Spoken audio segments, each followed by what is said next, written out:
Waramutse neza ikaze muri aya makuru haramutse avugwa mu itangazamakuru bitandukanye haba mu Rwanda ndetse no hanze yarwo. Kanda subscribe niba utarabikora, ukore subscribe nurangiza ukore like, share ndetse utange n'igitekerezo cyawe aho hasi muri comment. Ikaze.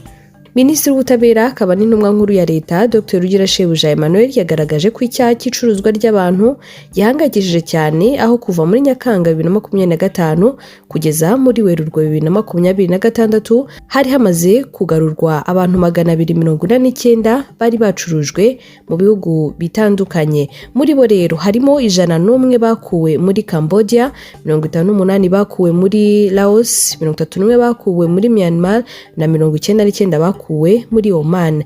Yabigarutseho kuri uyu wa kane tariki ya 23 Nyakanga 2026 ubwo yari muri Sena y'u Rwanda mu biganiro byamuhuje n'abasenateri bagize komisiyo y'ububanyi n'amahanga, ubumwe bw'abanyarwanda n'umutekano. Minisitiri Rugirashebuja yasobanuriye abasenateri ko u Rwanda rwemeje burundu amasezerano mpuzamahanga atandukanye yerekeye kurwanya icuruzwa ry'abantu kandi rugenda rushyira mu bikorwa ibyo ateganya nubwo hakiri imbogamizi. Mu bikomeje gukorwa harimo guhana abafatiwe muri ibyo byaha by'icuruzwa ry'abantu, gukumira icuruzwa ry'abantu binyuze mu bukangurambaga bukorwa, kurinda abakorewe icuruzwa no kwimakaza ubufatanye mu kurirwanya.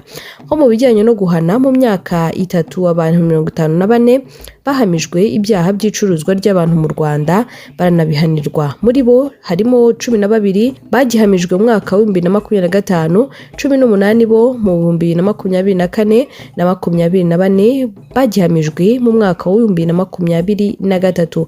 Minisitiri Rugirashebuja kandi yagaragaje ko kubijyanye no kurinda abakorewe ibyo byaha u Rwanda rwakomeje gushyira imbaraga mu kugarura abantu bagikorewe bari barajyanywe mu bihugu bitandukanye. Senateri Dr. Charles Murigande yasobanuye ko hari hakwiye gushyirwa imbaraga mu bukangurambaga ku buryo abantu bose bamenya ububi bw'icuruzwa ry'abantu n'ugiyeyo agafatwa nk'uwiyahuye ariko yaraburiwe. Ku kinyamakuru Igihe.com aravuga ko u Rwanda rugiye gutangira kwikorera imirindankuba.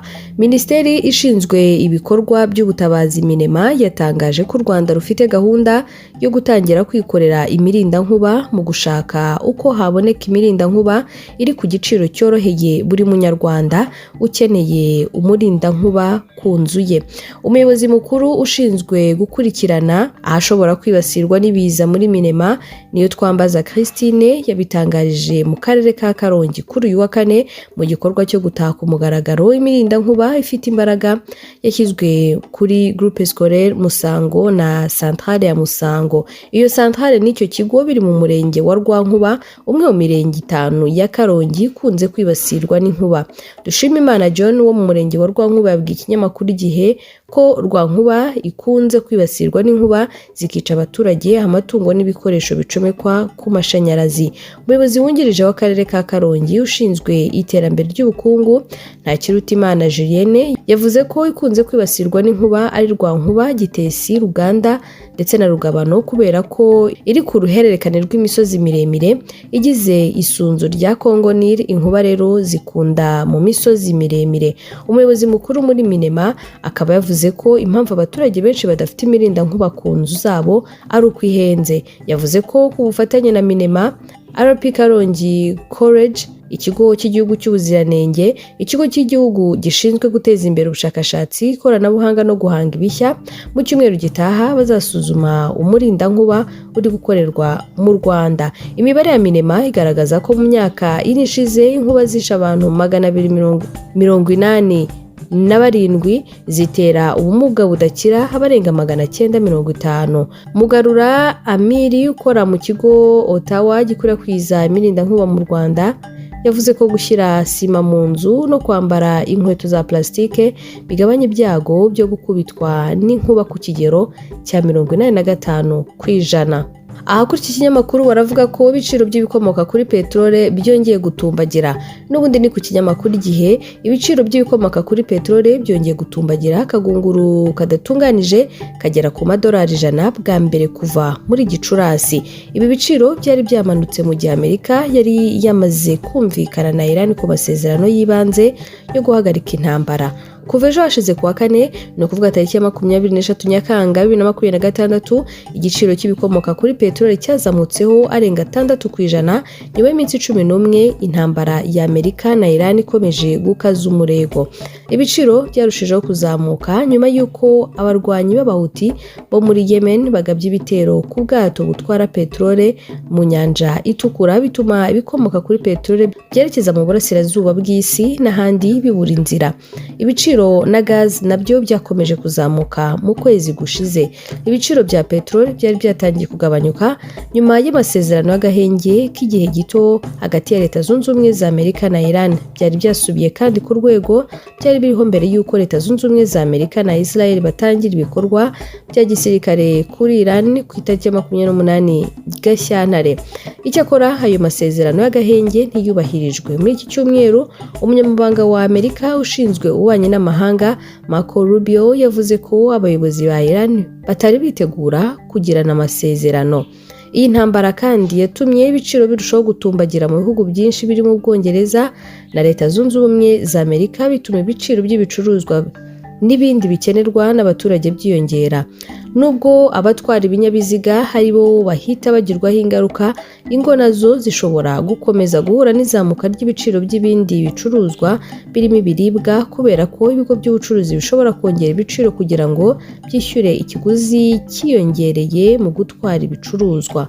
Dukomereze ku kinyamakuru Umuseke.rw. Umusore afunzwe by'agateganyo kubera amagambo yabwiye mushiki we.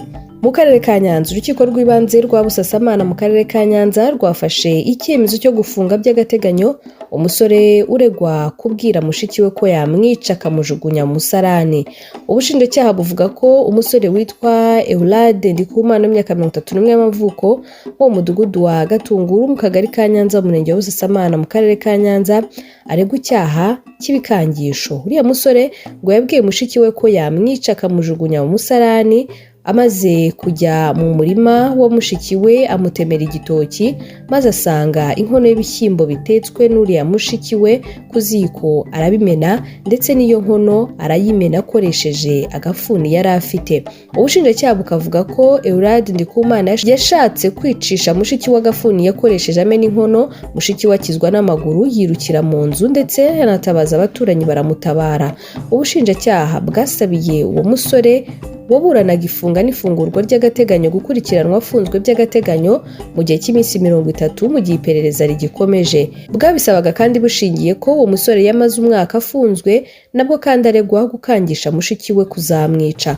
Ubushinjacyaha buti bapfa ko nyina ubabyara yabahaye 8, maze uyu musore Eulade we akawugurisha agashaka k'isambu mushiki we akoresha nayo yayitwara. Eulade Ndikumana imbere y'umucamanza yavuze ko yavuye mu kazi asanga mushiki we arwana na nyina, arabakiza, maze mushiki we nawe ashaka kumukubita. Akubita uwo musore nawe agira umujinya amena inkono yari atetseho ibishyimbo. Ageze ku gitoki ashinjwa gutema, yavuze ko yagitemye bitewe n'uko cyari cyanetse kiri gupfa ubusa mu murima. Banumvikana amafaranga azaha mushiki we, gusa nyuma yaje gufungwa atarayamwishyura. Ndikumana yavuze ko ayo magambo aregwa ko yavuze azica mushiki we akamujugunya mu musarani ntayo yavuze, ngo ari uburyo bwo kuremereza ibyaha we, agasaba ko yakurikiranwa adafunze. Urukiko rwariherereye rusesengura imyiregurire y'impande zombi, rufata icyemezo ko umusore agomba gukurikiranwa afunze by'agateganyo mu igororero mu gihe cy'iminsi 30 kubera ko hari impamvu zikomeye zituma akekwaho ibyaha aregwa. Umusore akaba afungiye mu igororero rya Huye. Tukiri kuri iki kinyamakuru Umuseke, polisi yataye muri yombi abantu 17 bakekwaho ubujura. Polisi y'igihugu ikorera mu mujyi wa Kigali yatangaje ko yataye muri yombi abantu 17 mu mirenge ya Kinyinya na Bumbogo mu karere ka Gasabo bakekwaho ubujura. Polisi ikavuga ko ibikorwa byo guta muri yombi aba bakekwaho ibikorwa by'ubujura byakozwe nyuma yaho abaturage batanze amakuru ko bafite ikibazo cy'abajura babiba mu ngo, abandi bakabategera mu nzira bakabambura ibyabo. Umuvugizi wa polisi y'u Rwanda mu mujyi wa Kigali CIP Weraris Gahonzire yabwiye Umuseke ko tariki ya 22 Nyakanga uyu mwaka mu murenge wa Bumbogo mu kagari Kangara mu mudugudu wa Birembo hafashwe abantu 7 bakurikiranyweho icyaha cyo gutega abaturage bakabambura ibyabo no gutobora amazu bakiba ibikoresho byo mu nzu. Polisi ivuga kandi ko kuri uyu wa kane mu murenge wa Kinyinya mu kagari ka Kagugu mu midugudu ya Nyakabungo na Giheka mu masaha y'urukerera hafashwe abantu 10 bakurikiranyweho icyaha cyo gutega abaturage bazindutse bajya mu kazi bakabambura ibyo bafite birimo telefoni ndetse n'amafaranga. CIP Weras Gahonzire avuga ko abafite ingeso yo kwiba bakwiriye kubireka kubera ko batazihanganirwa, asaba abaturage kujya batanga amakuru. Abafashwe bafungiye kuri sitasiyo ya polisi ya Bumbogo n'iya Kinyinya ngo bakurikiranyweho ibyo byaha byose baregwa. Ku kinyamakuru Umuseke kandi baravuga ko abapolisi b'u Rwanda basoje amahugurwa yo guhangana n'ibyihebe mu mijyi. Abapolisi 209 bo muri polisi y'u Rwanda basoje amahugurwa yo kurinda abanyacyubahiro, guhangana n'ibyihebe mu bice by'imijyi, guhosha imyigaragambyo no kugarura ituze muri rubanda. Ni amahugurwa yasojwe kuri uyu wa kane asozwa n'umuyobozi mukuru wa polisi y'u Rwanda wungirije ushinzwe ibikorwa CIP Vincent Sano. Aya mahugurwa yamaze ibyumweru 6 habera mu kigo cya polisi gitangirwamo amahugurwa yo kurwanya iterabwoba giherereye i Mayange mu karere ka Bugesera, yateguwe ku bufatanye bwa polisi y'u Rwanda n'urwego rushinzwe umutekano imbere muri Qatar. Polisi y'u Rwanda yavuze ko abapolisi 209 bongerewe ubumenyi n'ubushobozi mu bikorwa byo kurinda umutekano no guhangana n'ibibazo bitandukanye bibangamira ituze rusange.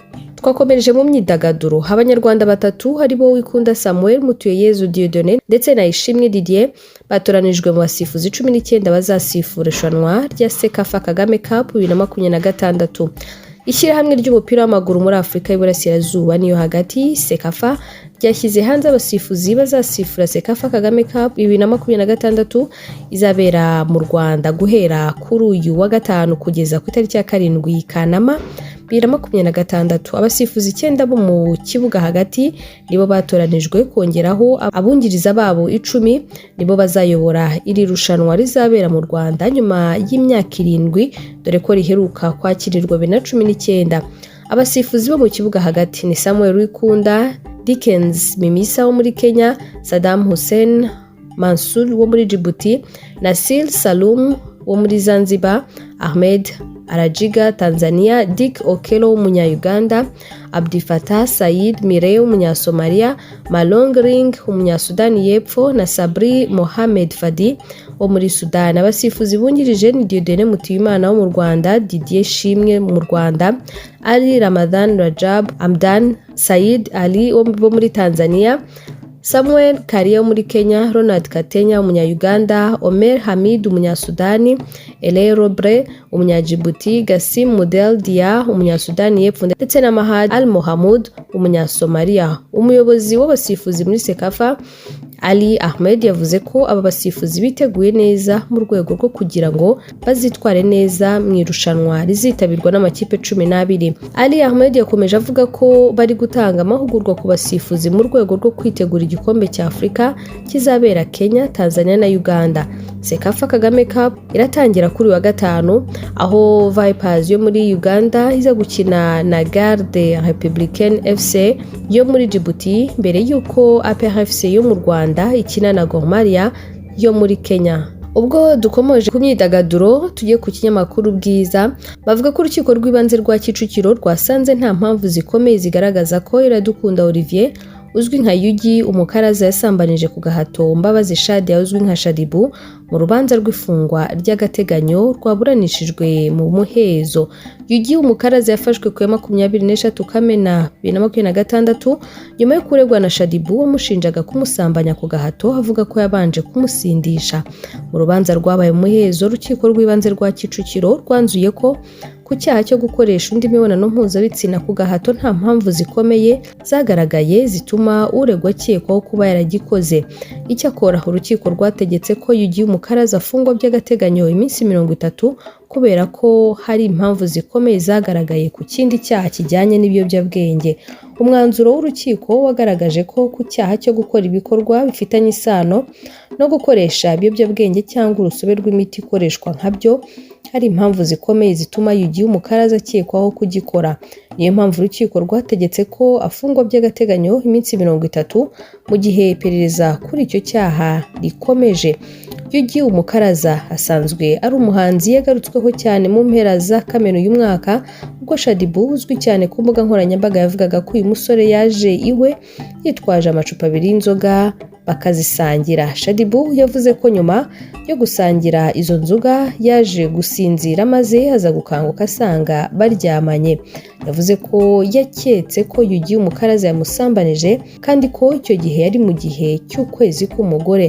Nyuma y'ibi Shadyboo yahise ajya gutanga ikirego ndetse anajya kwisuzumisha, bituma Yugi Umukaraza atabwa muri yombi kugira ngo hakorwe iperereza ku byo yashinjwaga. Shadyboo nawe nyuma y'ibi bibazo yaje kujyanwa mu kigo Isange Rehabilitation Center i Huye, aho yagiye gufashwa kuva ku gukoresha ibiyobyabwenge. Naho mu biri kuvugwa hanze y'u Rwanda nuko Afurika y'Epfo yateye utwatsi ikirego abanyagana babiri bagejeje ku rukiko mpuzamahanga mpanabyaha ICC basaba ko hakorwa iperereza ku rugomo rwibasira abanyamahanga. Uwahoze ari umuvugizi wa guverinoma ya Ghana mu by'imiyoborere n'umutekano na Emmanuel Cote impuguke mu kurwanya iterabwoba bavuga ko ihohoterwa rikorerwa bimukira muri Afurika y'Epfo biri ku rwego rw'ibyaha byibasiye inyokomuntu. Itangazo bashyize hanze rivuga ko hashize imyaka Abanyafurika bicwa, bakubitwa kandi birukanwa muri Afurika y'Epfo. Banenze inzego za leta kuba zitarabashije gukumira, gukora iperereza no guhana ababigiramo uruhare. Minisiteri y'Ububanyi n'Amahanga ya Afurika y'Epfo yavuze ko icyo kirego kitujuje ibisabwa n'amategeko ya ICC, ishimangira ko inkiko z'igihugu zifite ubushobozi bwo gukemura ibyo bibazo. Afurika y'Epfo yahakanye ibijyanye n'irondaruhu, urugomo rukorerwa abanyamahanga n'ibijyanye no kudahana ishinjwa. Iki kibazo cyongereye umwuka mubi hagati ya Ghana na Afurika y'Epfo. Ghana iri mu bihugu bya mbere byacyuye abaturage babyo nyuma y'imyigaragambyo y'abarwanya abimukira. Yavuze ko umwe mu baturage bayo yishwe, ariko Afurika y'Epfo irabihakana. Kenya, Malawi, Nigeria na Uganda nabyo byacyuye bamwe mu baturage babyo babaga muri Afurika y'Epfo. Afurika y'Epfo yavuze ko abantu 53 mu bihugu bitandukanye basubijwe iwabo, ariko AFP yo yavuze ko amakuru aturuka mu nzego z'abinjira n'abasohoka yerekana ko abantu 160 bavuye muri Afurika y'Epfo mu mezi abiri ashize. Abigaragambya bashinja bimukira kongera ubushomeri, ibyaha no kuba umutwaro kuri serivisi rusange. Niyo yasabye ko abimukira batagirwa urwitwazo rw'ibibazo by'ubukungu n'imibereho. Perezida Cyril Ramaphosa yamaganye ibyo bikorwa by'urugomo, asaba abaturage kutihanira. ECOWAS nayo yasabye Afurika y'Epfo guhagarika ihohoterwa no kurinda abanyamahanga. ICC ariko yo ntiratangaza niba izakira iki kirego. Ayo rero namwe mu makuru haramutse avugwa mu bitangazamakuru bitandukanye haba mu Rwanda no hanze yarwo. Ese wakoze subscribe niba utarayikora? Kandaho ukore subscribe, nurangiza ukore like, share ndetse utange igitekerezo cyawe, cyifuzo cyangwa inyunganizi aho hasi muri comment. Reka nsoreza aha dusubire mu masaha ari imbere.